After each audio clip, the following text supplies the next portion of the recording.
Le muscat de Noël. Les ruelles de Frontignan semblent bien animées en ce jour de décembre. L'astre solaire, brillant de tous ses feux, en accentue la gaieté. Laissons-nous guider par les notes de musique que nous percevons au loin et savourons la convivialité des lieux. Quelle atmosphère studieuse dans ce coin tranquille, un peu à l'écart du bruit et de la foule.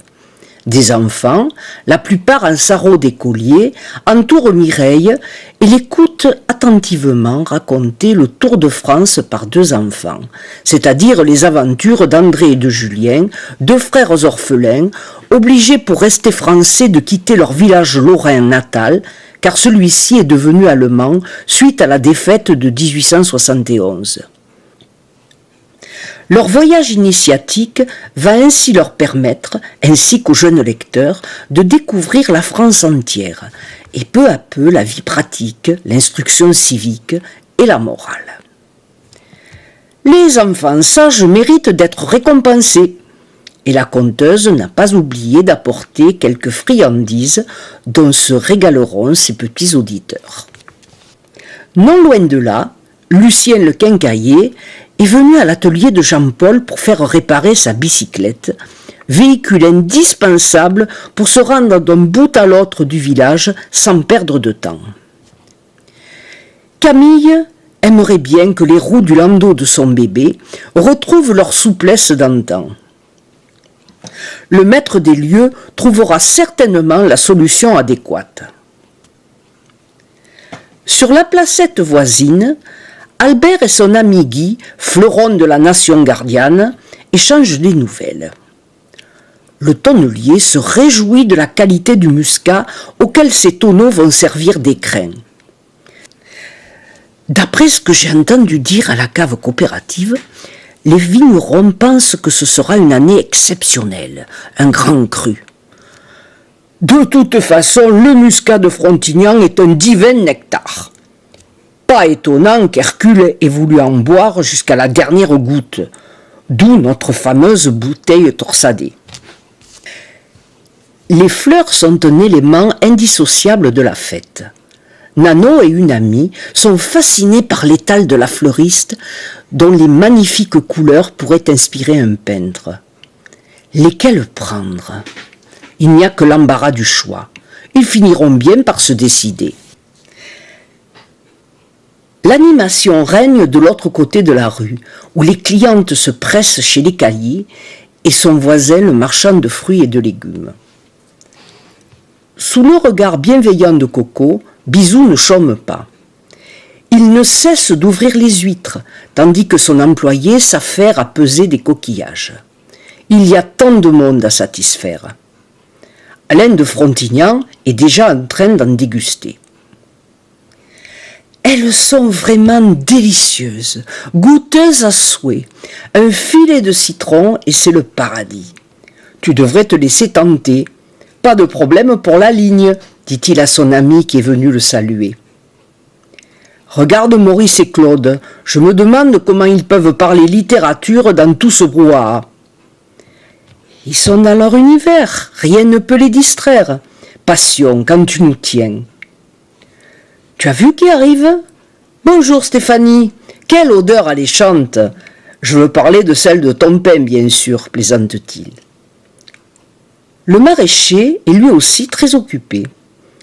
Avec la douceur du temps, la récolte est abondante. Jean-Vincent, juché sur une murette, attend sa commande. Tout à l'heure, il apportera des œufs pondus le matin même à ses grands-parents. Un bon repas en perspective. Mamé est la reine des omelettes et des gâteaux. Ses grands-parents ? Mais oui, ils habitent juste en face. La maison avec la terrasse où on peut apercevoir leur petite fille en compagnie de leur fidèle compagnon, rejointe par son frère. Jetons un coup d'œil par la fenêtre. Papa et mamé se font face. Peut-être gronde-t-elle son mari, qui s'est versé une large rasade de muscat. Il insiste sur le bénéfice thérapeutique du breuvage. Ah, mais c'est un fortifiant recommandé par le docteur. J'en ai besoin à mon âge. Oui, mais à petite dose, conclut la grand-mère.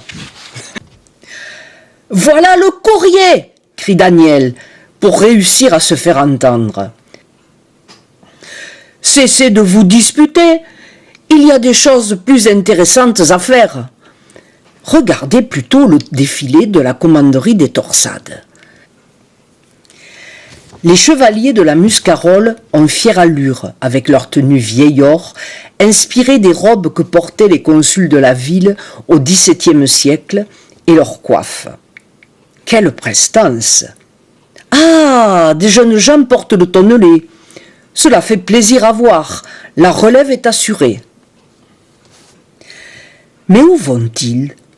Rendre hommage à la Sainte Famille de passage à Frontignan, pardi. Marie, Joseph et l'enfant Jésus sont accueillis avec beaucoup de ferveur et de déférence.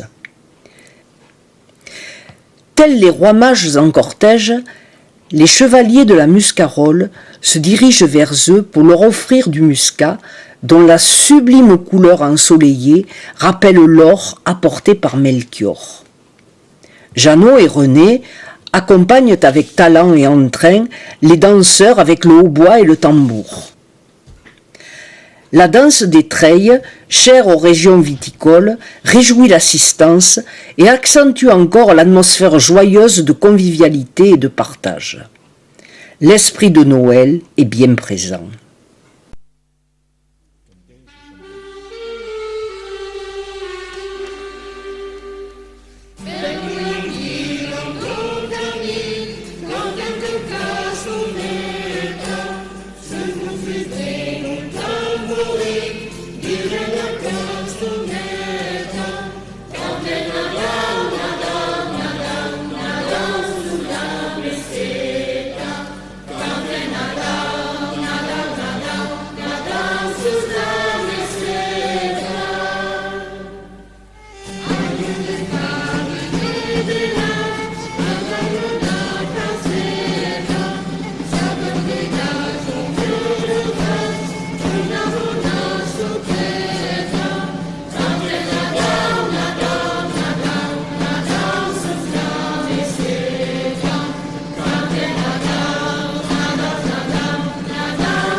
tu vois, je le prends, clic, je le ferme. Ouais, après tu le... Et après, tu la crèches. Je sais pas si vous voyez.